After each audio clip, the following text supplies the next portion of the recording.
as you may know, Mayor of Los Angeles, former Congresswoman Karen Bass, was not in Los Angeles, was not in her city when these fires broke out.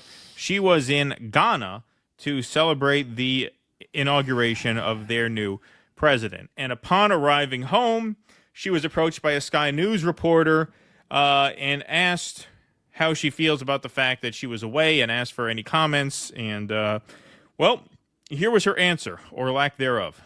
An apology for being absent while their homes were burning. Do you regret cutting the fire department budget by millions of dollars, Madam Mayor? Have you nothing to say today? Have you absolutely nothing to say to the citizens today? Elon Musk says that you're utterly incompetent. Are you considering your position? That sounds like Jordan Peterson. Madam Mayor, have you absolutely nothing to say to the citizens today who are dealing with this disaster? She forgot how to speak English. No apology for them? Wow. I think she's trying to get away from him. Do you think you should have been visiting Ghana while this was unfolding back home? It looks like she's trying to get away from him, but that door's not opening. I don't know. Yeah, it seems that way. Where's Jamal Bowman when you need him? You know, maybe he could yank an alarm for you, slip you out. Yeah, no, he's saying you got to go that way. Oh, shit. Now I got to walk past. Now I can't ditch this guy yet.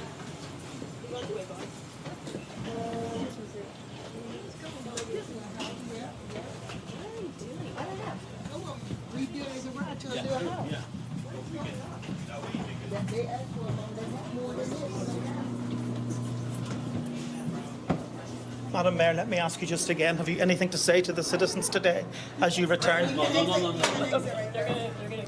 She's like, tell me what door to get out of here.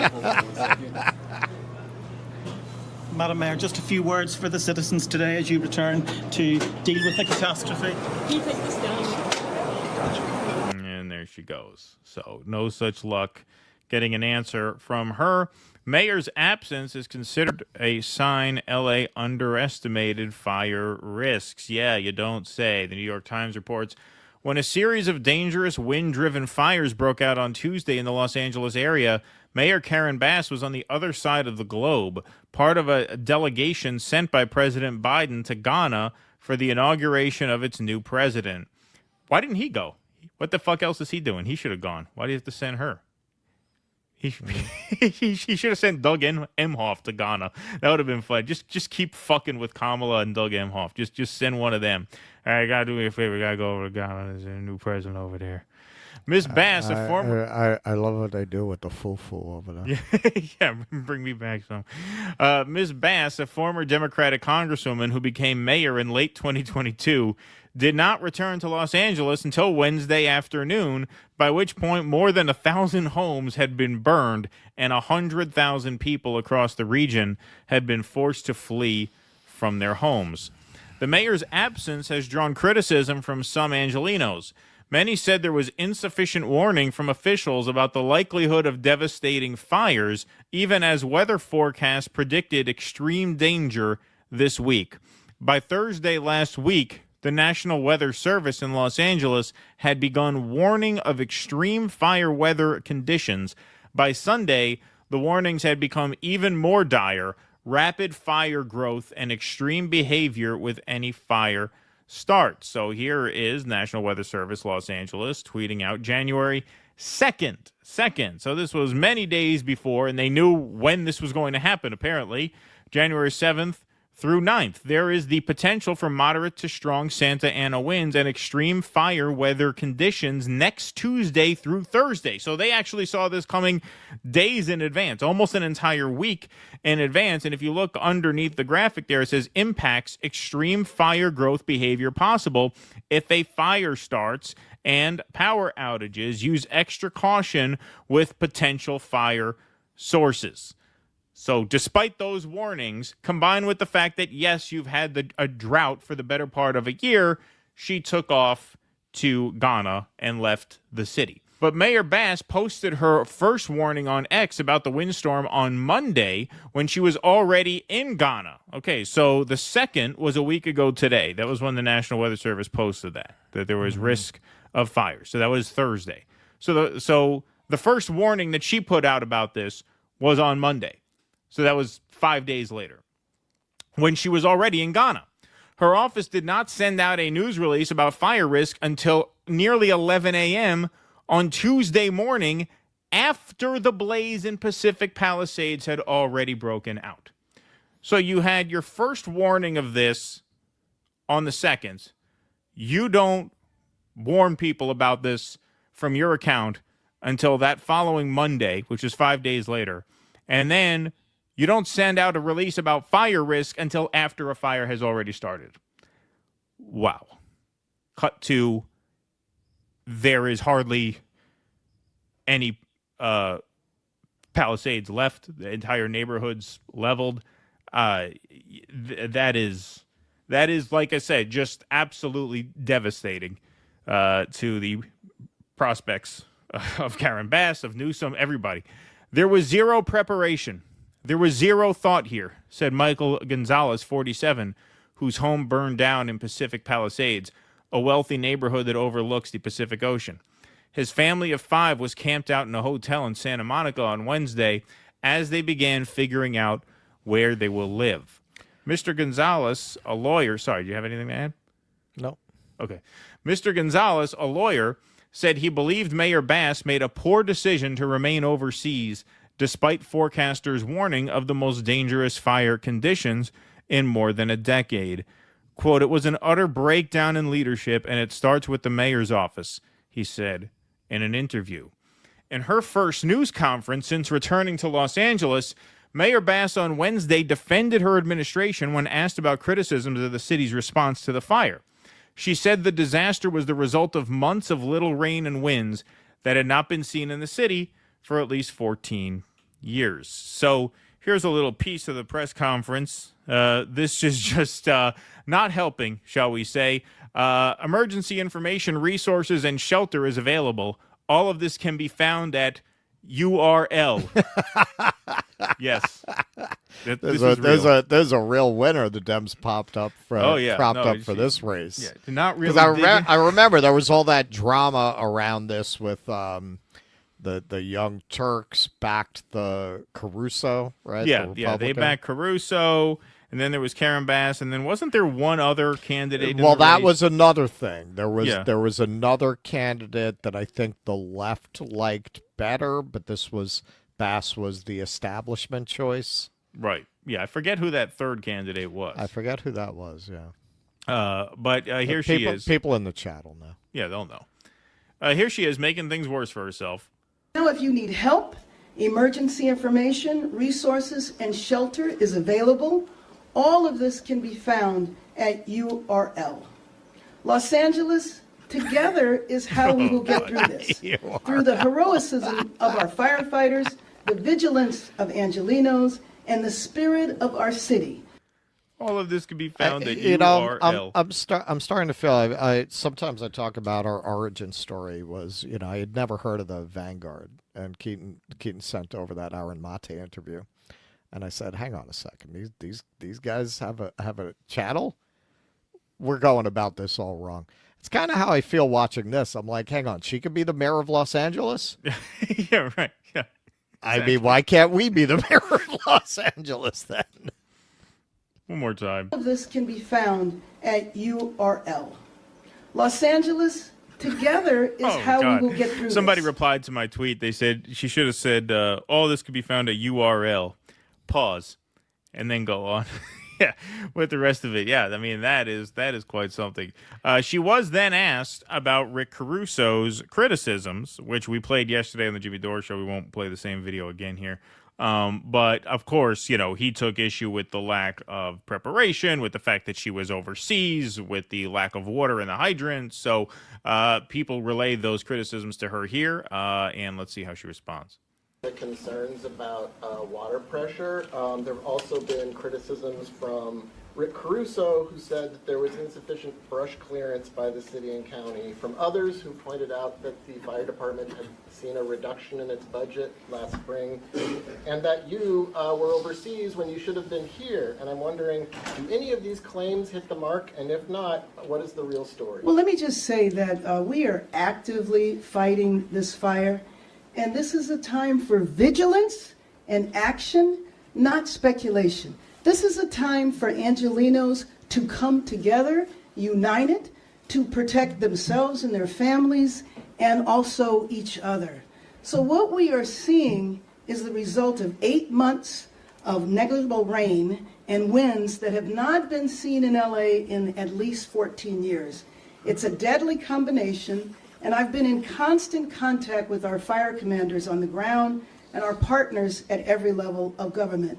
I've spoken to President Biden's Chief of Staff, Secretary Mayorkas from Homeland Security, Secretary Todman from Housing and Urban Development, Senator Padilla, Governor Newsom. This is going to be an effort of all of us coming together, and we have to resist any effort to pull us apart. In terms of my flight home, I was on a military flight, as I mentioned, which allowed me to be in constant communication. I was on the phone, on the plane, almost every hour of the flight. So although I was not physically here, I was in contact with many of the individuals that are standing here throughout the entire time. When my flight landed, immediately went to the fire zone and saw what happened in Pacific Palisades. Thank you. Did you also? Well, I'm sure having the check URL lady on the phone really made the difference. Yeah, right. Yeah, exactly. Exactly. Yes. So, as you can see there, folks, not much of an answer to any of the questions that were asked, namely, what's the deal with the lack of water? Why did you think it was a good idea to leave the country? And obviously, the one that she skirted right past was the budget cut to the Los Angeles Fire Department, which we will get to fairly shortly. The Los Angeles Department of Water and Power filled all 114 available water reservoirs and storage facilities ahead of the windstorm, including the ones in the Palisades area, said Janice Quinones, the department's chief executive. Without aerial water supply, the heavy use of fire hydrants depleted the tanks, which crews were now working to refill, she said. Rick Caruso, a real estate developer who lost to Ms. Bass in the mayoral race in 2022, said he had a team of private firefighters in Pacific Palisades on Tuesday night, helping to protect a major outdoor retail space he owns, as well as some nearby homes. All night, he said, they were telling him that water was in short supply. This is another, sort of late-stage capitalist development. You had a lot of people tweeting out on X that they're willing to pay people to come and basically be their private firefighter for the night to protect their home. Because don't forget, a lot of the people affected by this are pretty wealthy, right? So you want to talk about late stage capitalism? I was reading a story today about a Mexican work crew that kept working with the fires going. Yeah, they kept working the construction site in Santa Monica. There was some tweet that talked about how someone's Amazon Prime delivery was still expected to be dropped off in the middle of all of that. Yes, that's true. That I actually did see that. All right, we will keep going here. City officials. Oh, thank you. Thanks, appreciate it. See, I had some water. Shipped in myself. All this Tonka water kind of makes you thirsty. City officials confirmed that What do you pay Julio? Yeah, right. Exactly. Yeah. City officials confirmed that water tanks ran dry during the intense firefight early Wednesday in Pacific Palisades because demand surged to 4 times the normal rate for 15 hours. The system, they suggested, was not designed to supply so much water in such a short period. The lack of water in the hydrants, I don't think there's an excuse, Mr. Caruso said. This was very predictable, he said, referring to the forecasts that predicted the devastating windstorm. So again, I present both sides of this because it seems like the issue with the overhead water was not lack of water, but the high winds made it extremely dangerous to fly. And so, presenting all of that, you can make of that what you will. I think the truth is probably somewhere in between what Bass and Caruso are saying. Mr. Caruso, who served 2 stints as president of the Los Angeles Department of Water and Power, said it will take time to account for why firefighters struggled to get enough water to fight the fires.